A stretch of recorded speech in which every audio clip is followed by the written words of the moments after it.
Angle में आपका स्वागत है। मैं हूं सदफ। सबसे पहले रुक करेंगे इस वक्त की हेडलाइंस का। बिहार में केंद्र सरकार पर जमकर बरसे राहुल गांधी। बेरोजगारी, किसानों की कर्ज माफी और राफेल के बहाने साधा पीएम मोदी पर निशाना। शहीद दिवस पर भगत सिंह, सुखदेव और राजगुरु को किया गया याद। मुख्यमंत्री अशोक गहलोत ने ट्वीट कर किया शहादत को नमन।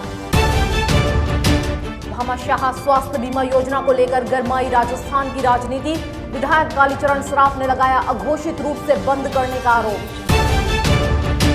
और आरसीए और खेल परिषद के बीच आपसी खींचतान। 2 घंटे एसएमएस के मेन गेट पर जड़ा ताला। राजस्थान रॉयल्स के खिलाड़ी हुए परेशान। लोकसभा चुनाव के लिए सरगर्मियां तेज हो गई हैं। बिहार के पूर्णिया में कांग्रेस अध्यक्ष राहुल गांधी ने प्रधानमंत्री नरेंद्र मोदी सहित केंद्र सरकार पर तीखा हमला बोला। बेरोजगारी, किसानों की कर्ज माफी और राफेल के बहाने उन्होंने सीधे पीएम मोदी को निशाने पर लिया। राहुल ने इस दौरान कहा कि पिछले 5 साल से पीएम मोदी ने फ्लॉप फिल्म चलाई है और लोग मन की बात सुन सुनकर थक गए हैं। इस दौरान कांग्रेस अध्यक्ष ने 2 टूक कहा कि वह बीजेपी, पीएम मोदी या आरएसएस से नहीं डरते। उन्होंने कहा कि वह सिर्फ सच्चाई को मानते हैं। पूर्णिया में पीएम मोदी पर सीधा हमला बोलते हुए राहुल ने कहा, अब कभी आपके पीएम आए तो उनसे पूछिए कि 15 लाख रुपए को लेकर आप सबसे उन्होंने झूठ क्यों बोला, 2 करोड़ रोजगार पर झूठ क्यों और किसानों की कर्ज माफी पर झूठ क्यों। राहुल ने लोगों से कहा कि जब तक आप अपने हक के लिए आवाज नहीं उठाएंगे तब तक कुछ भी नहीं बदलेगा। बिहार के लोगों को अपनी पार्टी की तरफ आकर्षित करते हुए राहुल ने कहा कि उनकी सरकार आई तो वे न्यूनतम आमदनी के लिए एक खाका तैयार करेंगे और उसमें जो भी आएगा उसके बैंक अकाउंट में सीधे पैसे डालेंगे। राहुल ने कहा कि जब ये अमीरों को पैसा दे सकते हैं तो फिर हम गरीबों को क्यों नहीं दे सकते। आप कांग्रेस की सरकार बनाइए और फिर देखिए आपके खाते में हम सीधे पैसे भेजेंगे। बीजेपी ने कांग्रेस नेता सेम पित्रोदा के पुलवामा घटना को लेकर दिए बयान पर करारा हमला किया है। बीजेपी के राष्ट्रीय अध्यक्ष अमित शाह ने इसको लेकर कांग्रेस और पार्टी अध्यक्ष राहुल गांधी से देश की जनता और सेना के जवानों से माफी मांगने की मांग की है।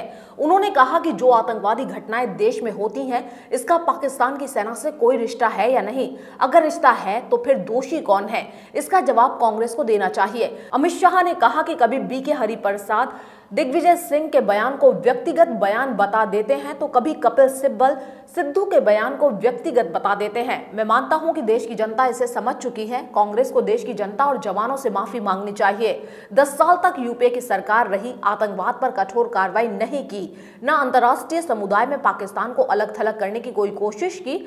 नरेंद्र मोदी सरकार में जीरो टॉलरेंस की नीति अपनाई गई। बिहार में एनडीए गठबंधन ने 40 सीटों में से 39 सीटों पर प्रत्याशियों का ऐलान कर दिया है। राजग की जारी सूची में भाजपा के शत्रुघ्न सिन्हा और शाहनवाज हुसैन का टिकट काट दिया गया है। वहीं केंद्रीय मंत्री गिरिराज सिंह को नवादा की बजाय बेगूसराय से मैदान में उतार दिया है। खगड़िया सीट पर अभी कैंडिडेट का ऐलान नहीं हो पाया है, जो रामविलास पासवान की पार्टी एलजेपी के खाते में है।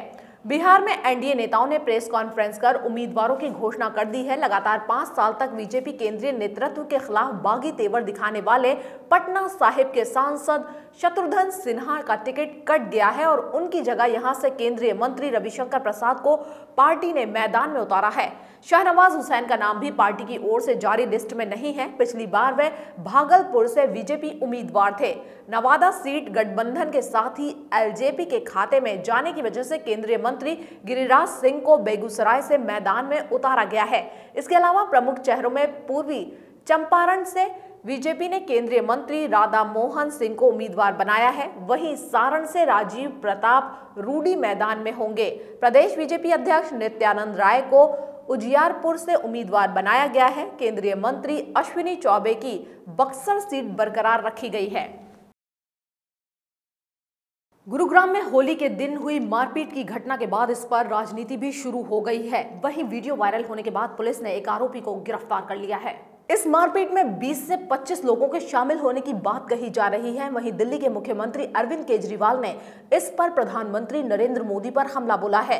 केजरीवाल ने घटना का जिक्र करते हुए मोदी की तुलना हिटलर से भी कर दी। इससे जुड़ी खबर को शेयर करते हुए केजरीवाल ने लिखा, हिटलर भी सत्ता के लिए यही करता था। हिटलर के गुंडे लोगों को पीटते थे, उनका खून करते थे और पुलिस ने जिन्हें मारा उन्हीं के खिलाफ केस करती थी।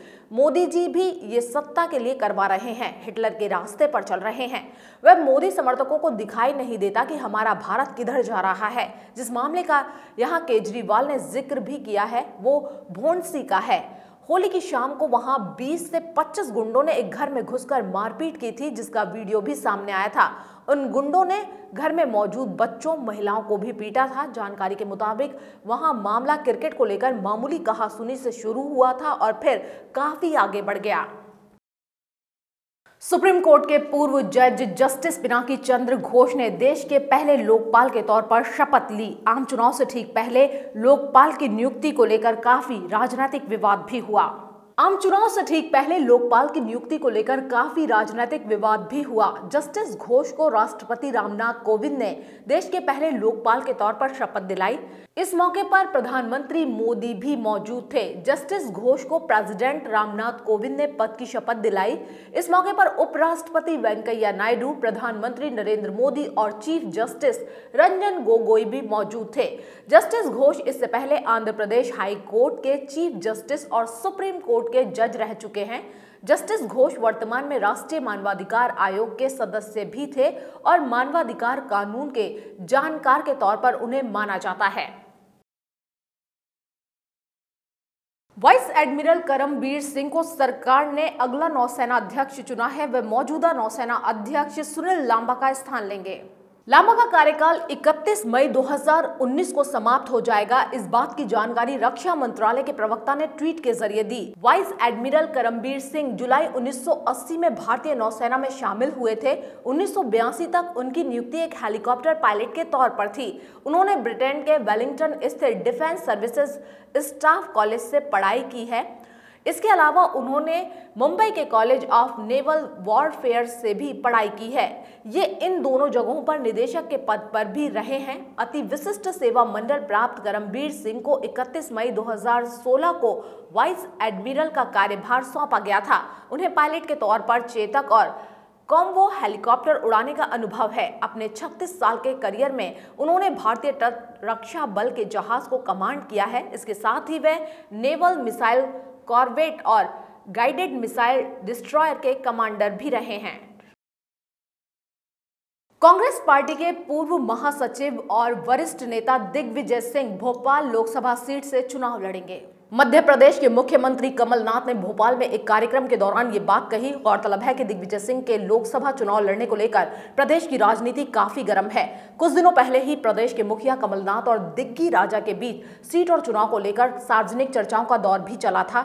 ऐसी चर्चा भी हुई थी कि दिग्विजय को इंदौर से चुनाव में उतारा जा सकता है। मुख्यमंत्री कमलनाथ ने हाल ही में दिग्विजय सिंह से किसी मुश्किल सीट से चुनाव लड़ने की अपील की थी। इस पर दिग्विजय ने कहा कि राहुल गांधी जहां से भी कहेंगे वहां से चुनाव लड़ने को तैयार हैं। कांग्रेस की स्क्रीनिंग कमेटी मध्य प्रदेश की सभी 29 सीटों पर कांग्रेस के उम्मीदवारों के नाम तय कर लिए गए हैं। जल्द ही इन नामों की औपचारिक घोषणा कर दी जाएगी। शहीद दिवस पर देश भर में कई कार्यक्रम आयोजित हुए, जिसमें शहीद भगत सिंह, सुखदेव और राजगुरु के देश की आजादी में योगदान को याद किया गया। राजस्थान के मुख्यमंत्री अशोक गहलोत ने ट्वीट कर शहीद भगत सिंह, सुखदेव और राजगुरु जैसे महान स्वतंत्रता सेनानियों को उनकी शहादत पर श्रद्धांजलि दी। मुख्यमंत्री ने कहा कि उन्होंने हमें देश से प्रेम करना, देश के लिए जीना और मरना सिखाया। जिस निर्भयता के साथ उन्होंने आजादी के लिए लड़ाई लड़ी, वह हमेशा एक प्रेरणा का स्रोत है।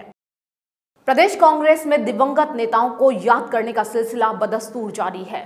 कांग्रेस मुख्यालय में पूर्व पीसीसी अध्यक्ष शोभाराम की पुण्यतिथि पर पुष्पांजलि कार्यक्रम आयोजित हुआ। कार्यक्रम में बड़ी संख्या में कांग्रेसी कार्यकर्ता मौजूद रहे। सभी ने शोभाराम की तस्वीर पर पुष्प अर्पित कर पूर्व पीसीसी अध्यक्ष को श्रद्धांजलि दी। इस दौरान सभी ने उन्हें याद करते हुए उन्हें महान व्यक्तित्व का धनी बताया। लोकसभा के चुनावी समर में आरोप प्रत्यारोपों की राजनीति के बीच भाजपा ने राजस्थान की गहलोत सरकार पर गंभीर आरोप लगाए हैं। मौजूदा विधायक और पूर्व चिकित्सा मंत्री कालीचरण सराफ ने प्रेस वार्ता कर कांग्रेस पर अघोषित रूप से भामाशाह बीमा योजना को बंद करने के आरोप जड़े हैं।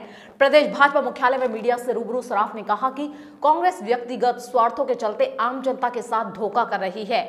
पूर्व चिकित्सा मंत्री ने मुख्यमंत्री निःशुल्क दवा योजना को लेकर भी कांग्रेस पर सवाल उठाए हैं। उन्होंने कहा कि निःशुल्क दवा योजना को लेकर कांग्रेस भ्रामक प्रचार कर रही है।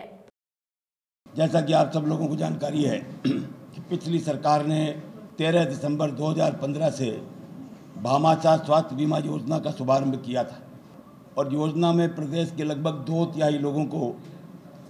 2/3 परिवारों को साधारण बीमारी में 30,000 और गंभीर बीमारी में 3 लाख रुपए तक के इलाज की सुविधा प्रदान की थी। और 3 साल में आपने देखा होगा कि 1300 करोड़ रुपए की राशि सरकार ने इस पे व्यय की और प्रदेश में लगभग 21 लाख लोग मरीजों को इसका लाभ मिला।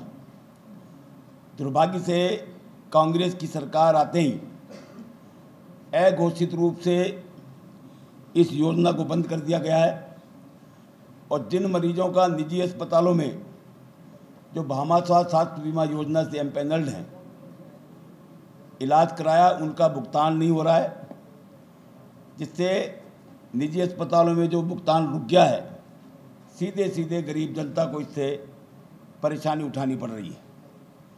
लोकसभा चुनाव के लिए सरगर्मियां तेज हो गई हैं। भाजपा ने राजस्थान के लिए 16 प्रत्याशियों की घोषणा कर दी है। टिकट मिलने के बाद पार्टी प्रत्याशियों ने अपने अपने लोकसभा क्षेत्र में चुनाव प्रचार तेज कर दिया है। भाजपा ने जयपुर शहर से मौजूदा सांसद रामचरण बोहरा पर ही दांव खेला है। जयपुर शहर लोकसभा सीट से भाजपा प्रत्याशी रामचरण बोहरा ने अपने आवास से खोले के हनुमान जी तक की पद यात्रा की। मंदिर पहुंचने पर भाजपा प्रत्याशी रामचरण बोहरा ने भगवान का आशीर्वाद दिया। इस दौरान बोहरा के साथ कई भाजपा कार्यकर्ता मौजूद रहे। बोहरा ने खोले के हनुमान मंदिर में दर्शन कर अपने चुनाव प्रचार की शुरुआत की। इस दौरान अपनी जीत का दावा भी किया। खोल के बालाजी का यहाँ पर पद यात्रा के साथ चुनावी समर का गणेश किया है। बालाजी महाराज सबको सद्बुद्धि दे और जिसके हाथ में देश सुरक्षित हो, ऐसे नरेंद्र भाई मोदी के नेतृत्व में मजबूत सरकार बने और देश का विकास हो, देश की आंतरिक सुरक्षा, देश की बाह्य सुरक्षा, देश की अर्थव्यवस्था हर तरह से मजबूत हो, ऐसा एक ही नाम प्रधानमंत्री नरेंद्र भाई मोदी के नेतृत्व में भारतीय जनता पार्टी सरकार बने और जिस तरह से 50 साल बनाम 5 साल जो काम हुआ है उस कामों को निरंतर वृद्धि की ओर अग्रसर हो। मैं सभी जयपुर वासियों को प्रणाम करके नमस्कार करके उनकी करबद्ध निवेदन करना चाहूँगा। नरेंद्र भाई मोदी के नेतृत्व में आप अपना अमूल्य वोट एवं समर्थन देकर नरेंद्र भाई को विजय बनाने का संकल्प लें। मैं आज इस अवसर पर सभी मेरे देशवासियों को और विशेषकर मेरे पार्लियामेंट क्षेत्र के जो कार्यकर्ता हैं, जो जनप्रतिनिधि हैं, उनसे सभी आग्रह करना चाहूँगा कि नरेंद्र भाई मोदी के नेतृत्व में हम सरकार बनाने का संकल्प लें।